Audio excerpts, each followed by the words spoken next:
So now's the time where I ask the lads for their final thoughts on the match, starting with Mark. Yeah, what an occasion! Just want a massive shout out to the 65,000 odd of the 80,000 that were in there that were wearing the lighter shade of green.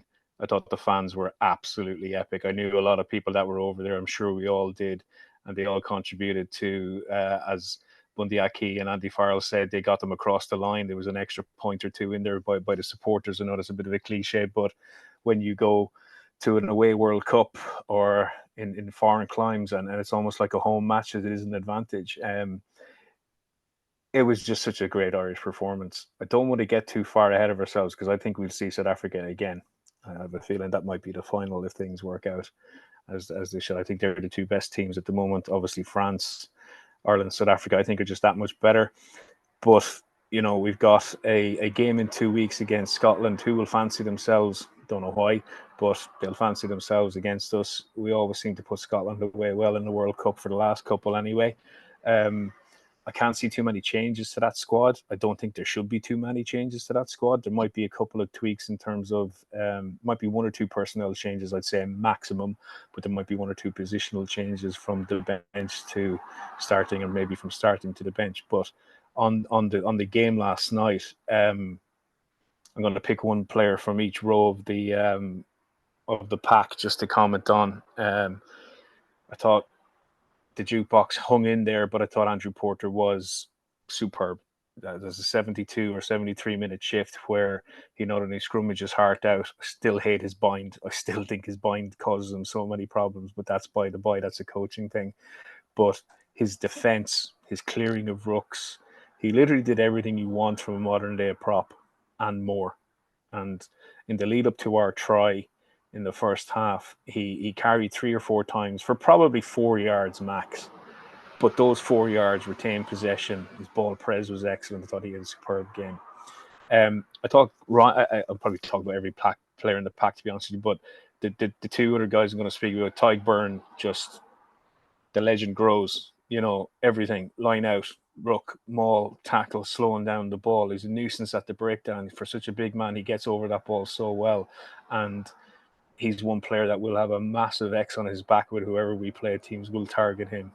And then a guy who's had an understated World Cup, but nonetheless effective, Caelan Doris's carries yesterday into massive men. Now, Caelan Doris is not a small man, but he's running into men 10 kilos heavier and 2 or 3 inches taller than him, and he's running into 2 or 3 of them at the same time.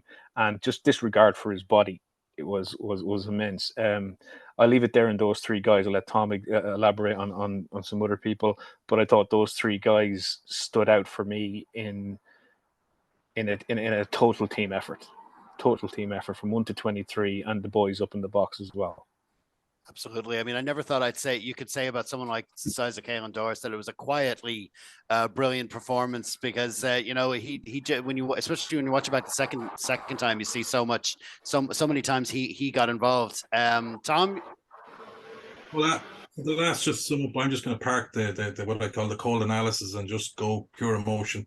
Like, as an Irish fan, you know, we know at the World Cup how much of a pain in the hole it's been since 1987. We've had some highlights with, Ferris Ragdoll and Genia back in Auckland in 11, and that monumental battle against France in 15. But, you know, what we've had to shout for has been few and far between, really. Yeah, now we've had some, Gordon Hamilton in the corner go back in 91, nearly beating the Australians. But, like, just, you know, I know we've bigger fish to fry and the group is still not won, but just on the game itself, it was a hell of a game. And I know just against another super team in South Africa, what a hell of a win. You know, just the emotion of just 80 minutes of aggressive, hard, tough rugby. We were taken out of our comfort zone a few times by South Africa. But, you know, buzzword is adversity. You know, God was thrown at this Ireland team again, and they found a way. And they created more scores than the opposition, and you know, the scoreboard doesn't lie at the end of the day, regardless of what excuse. I just thought it was one of those World Cup memories. I know we don't want to look back in 3 or 4 weeks and go, that was it, you know, but I'm leaving that aside for the moment. This was all about this win against the world champions in a full in Stade de France, and just the atmosphere and the singing and the crowd. It's just electric. It was just, we have to just savor the win. I know the World Cup is a bigger thing for us now. We've moved on from the nation that's, you know, trying to make a good show for ourselves. We want to win this bloody thing, but it's okay to park it and go. That was a hell of a fucking game, a hell of a win. Johnny Sexton, 38 years of age, getting cramp at 67 minutes or whatever, you 68, just going, taking the hits from huge men, like putting his body on the line. I think he had the most tackles in the Irish team outside Caelan Doris. Like, you know, I think he was second. You know, and Johnny epitomizes this team, and yeah, it's just outstanding. You know, just the pure emotion of it, and what a win. You know, knocking off the world champions, especially when they sort of earmarked, we're going to smash you, we're going to fucking smash you, we're going to smash you.